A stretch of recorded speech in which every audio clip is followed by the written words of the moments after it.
දැන් බලන්න ඩීසල් වල වැඩිවීම. අපි පෙට්‍රල් පැත්තකින් තියන්නකෝ. දැන් මේ හරහා හෙට වෙනකොට සාමාන්‍ය ව්‍යාපාරිකයෙක් ඉඳලා සාමාන්‍ය පාරිභෝගිකයෙක් ඉඳලා රටේ සමාජයේ ඇතුලේ ඇතිවෙන ආර්ථික කැළඹීම කොයිතරම් විශාලද? මේ තෙල් පාලනයට පරිභෝජන පාලනයට වඩා ඒක අතිවිශාලයි. එහෙමයි. දැන් ඇත්ත වශයෙන්ම ලෝක වෙළඳ පොලේ තෙල් මිල වැඩි වෙනකොට දැන් මිල වැඩි කරන්න වෙන වර්තමාන ආණ්ඩු විපක්ෂයේ ඉන්නකොට මිල සූත්‍රය පිළි නොගත්තාට එතකොට හැබැයි ආණ්ඩුද කියේ විනාඩියක් දෙන්නකො මිල සූත්‍රය පිළි නොගත්තාට මේව කරන්න ආණ්ඩුව ඕනද මෙහෙම කරන්න ආණ්ඩුව ඕනද කියලා හැම එකටම ඇහුවේ. හරිද? ඒ වගේමනේ දැන් 2024 වැඩි ඈතක නෙමෙයිනේ විදුලි බල මණ්ඩලය අද ඇවර වුණා. රංජන් ලාලාලා කිව්වේ දවස් 3යි දෙන්නේ අයින් කරන්න කියලා. අපි පස්සේ ඒකට එමු. හරිද? නමුත් දැන් මේක රජය මීට වඩා කල්පනා කරලා තෙල් මිල වැඩි කරන්න වෙනවා. හැබැයි මේක ක්‍රමානුකූලව වැඩි කරන්න තිබ්බ. දැන් මේ වාගේ මුදලකින් වැඩි කිරීමේ අවශ්‍යතාවයක් හෙට දවසට නැහැ. හැබැයි හෙට දවසට මේ වගේ මුදල් වැඩි කරාම බස්කට වැඩි වෙනවා, පරාටක වැඩි වෙනවා, කොත්තු රොටි වැඩි වෙනවා, ප්ලේන් ටී වැඩි වෙනවා.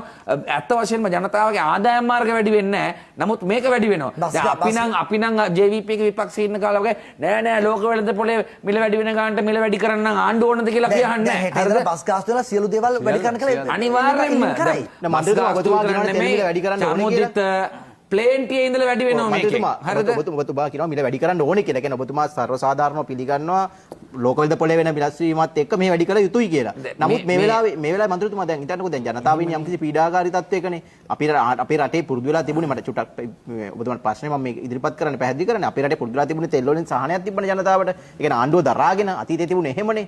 එතකොට මේ ජනතාවාදී ආණ්ඩුවක් බලයට ආවට පස්සේ ඔවුන් කිව්වනේ තෙල් වලින් අනිසි ලාභයක් උත් ලබනවා මේ മന്ത്രിවරු කියලා. එවැනි බලාපොරොත්තු දීලා න්යාවේ. එතකොට මේ වගේ ආණ්ඩුවක් මෙහෙම කිරීමෙන් මොකද්ද වෙන්නේ? දැන් මෙහෙමනේ දැන් විපක්ෂයේ ඉන්නේ සමගි ජන බලවේගනේ. JVP එක නෙමෙයි විපක්ෂයේ ඉන්නේ. හරිද?